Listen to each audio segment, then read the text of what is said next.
Good morning. Welcome to another episode of the Woodland Weekly. We've had quite a challenging spring so far. Of the 30 days in April, it rained for 12 of them. We accumulated nearly 10 inches of rain through that period, and at the end of March, we actually had 2 inches of snow. This Monday, we have our first scheduled green aerification.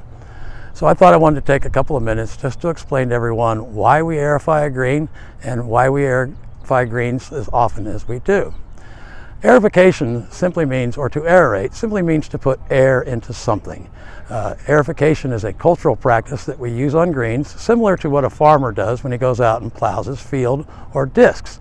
Unfortunately, as much as I'd like to sometimes, I can't go out and plow the greens under and start all over. So we have to rely on aerification to do the job for us. This allows us to incorporate nutrients and amendments into the green that we can't otherwise just apply to the surface. So the two main reasons to aerify are, one, compaction. Relieving compaction in soil is very important. Although in our greens they're built out of sand, we don't necessarily have a compaction issue.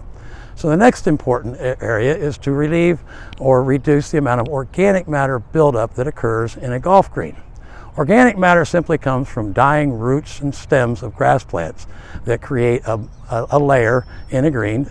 Most everyone has seen this. If you play some golf courses and you leave a ball mark, you go up to repair it, and there's a black slimy area just below the surface, that is an excessive buildup of organic matter. So we use aerification and top dressing to dilute that out and incorporate new sand into the greens and keep the organic matter at an acceptable level. Organic matter has changed over the years. Grasses have changed over the years. What determines the amount of times you need to aerify or how often you need to top dress really depends on the type of grass that you have planted. The grasses we have on our greens is called A4.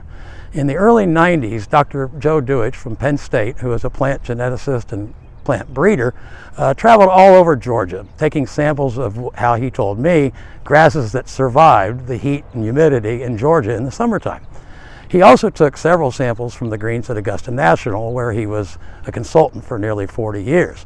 He noticed during the tournament at Augusta that there were certain patches of grass in those greens when we were using metal spikes that didn't spike up nearly as bad as other areas of the greens. So he took samples of those grasses as well. So he took all these samples back to the greenhouses at Penn State, and he crossbred them in several different combinations. He took those seeds, planted them, maintained them, and then evaluated how good a grass these would make for golf greens. So out of that, he came up with these series of grasses called A and G series grasses. Well, we planted A4 here.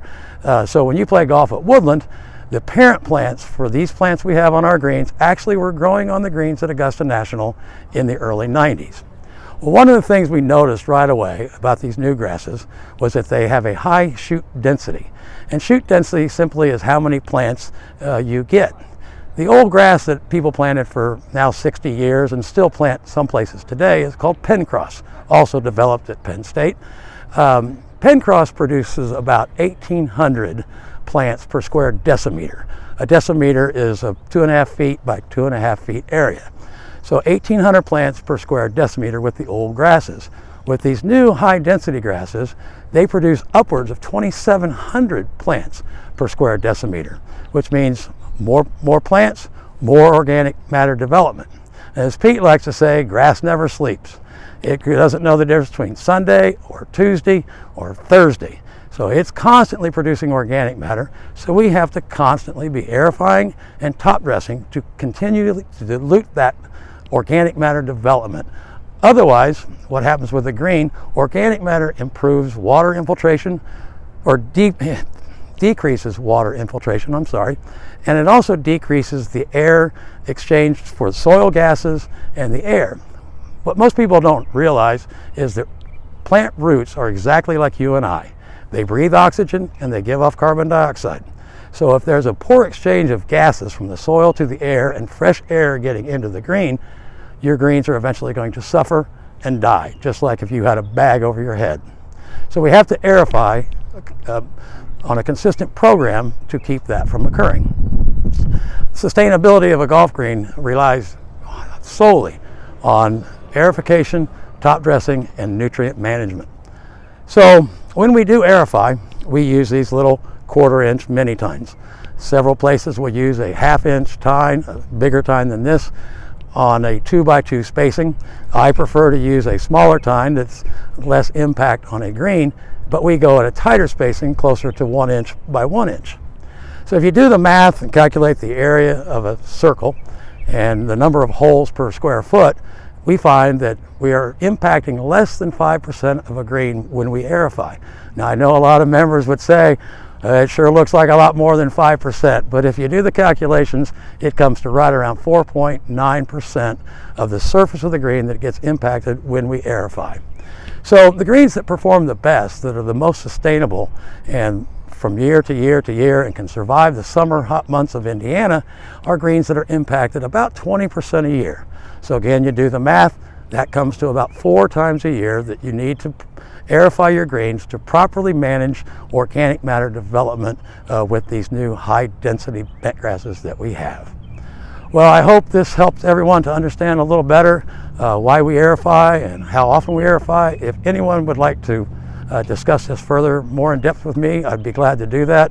Pull some core samples out of a green and explain to you further what we do and how we do it, and I'd be glad to do that. So with that, I hope that May is a lot drier than April, except I'm crossing my fingers because historically May is the wettest month we have in Indiana. So let's hope that doesn't happen and we can finally get out of all this wetness. Thanks for tuning in, and I'll see you in about a month. We're going to be talking about tilapia.